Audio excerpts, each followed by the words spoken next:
এক ছিল তিমি, দুষ্টু আর মিষ্টি একটা ছেলে। তার হাসিতে যেন সকালের সূর্য উঠত আর ডুবত। তিমি মানেই ছিল এক কাঠি বেশি মজা। সে যেখানে যেত হাসির ফোয়ারা ছুটত। একদিন তিমি তার বন্ধুদের সাথে খেলছিল। তারা খেলছিল এমন এক খেলা যেখানে যে যত জোরে হাসতে পারে সেই জিতবে। তিমি তো এই খেলায় চ্যাম্পিয়ন। সে এমনই হাসতে শুরু করল যে তার হাসির চোটে গাছের পাতা সব ঝরে পড়ল, আর একটা কাঠবিড়ালি ভয় পেয়ে তার নিজের লেজে আছাড় খেল। কিন্তু তিমির দুষ্টুমি শুধু হাসিতেই সীমাবদ্ধ ছিল না। একদিন সে দেখল একটা বুড়ো লোক তার নাতিকে নিয়ে যাচ্ছে। বুড়োর হাতে ছিল একটা বিরাট লাঠি, আর লাঠির মাথায় ঝুলছিল একটা লাল টোপা। তিমির চোখ গেল ওই টোপার দিকে। সে ভাবল, ইস, যদি টোপাটা পেতাম। যেমন ভাবা তেমনি কাজ। তিমি চুপি চুপি বুড়ো লোকটার পেছনে গেল। যেই না বুড়ো একটা মোড় ঘুরল, তিমি অমনি একটা লম্বা লাফ দিয়ে টোপাটা ছিনিয়ে নিল।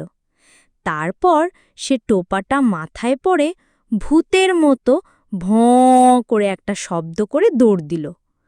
বুড়ো লোকটা আর তার নাতি তো ভয়ে কাঁপতে শুরু করল। তারা ভাবল সত্যি বুঝি ভূত এসেছে। কিন্তু তিমি তো দৌড়েই চলল। দৌড়াতে দৌড়াতে সে একটা পুকুরের ধারে পৌঁছাল। পুকুরে ছিল একটা রাগী রাজহাঁস।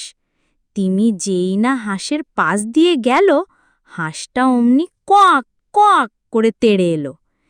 তিমি তো ভয়ে টোপা ফেলে দিয়ে এক দৌড়। রাজহাঁসটা টোপাটা ঠোঁটে তুলে নিল আর সগর্ভে পুকুরে সাঁতার কাটতে লাগল। তিমি দূর থেকে দেখল রাজহাঁসটা কেমন হাসছে। তিমির তখন নিজের ভুল বুঝতে পারল। সে হাসতে হাসতে বন্ধুদের কাছে গিয়ে সব বলল। বন্ধুরা তো হাসতে হাসতে গড়িয়ে পড়ল।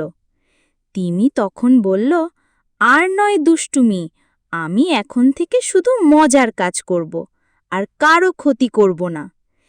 এরপর থেকে তিমি শুধু হাসিই ছড়াত, কিন্তু তার হাসি থেকে আর কেউ ভয় পেত না।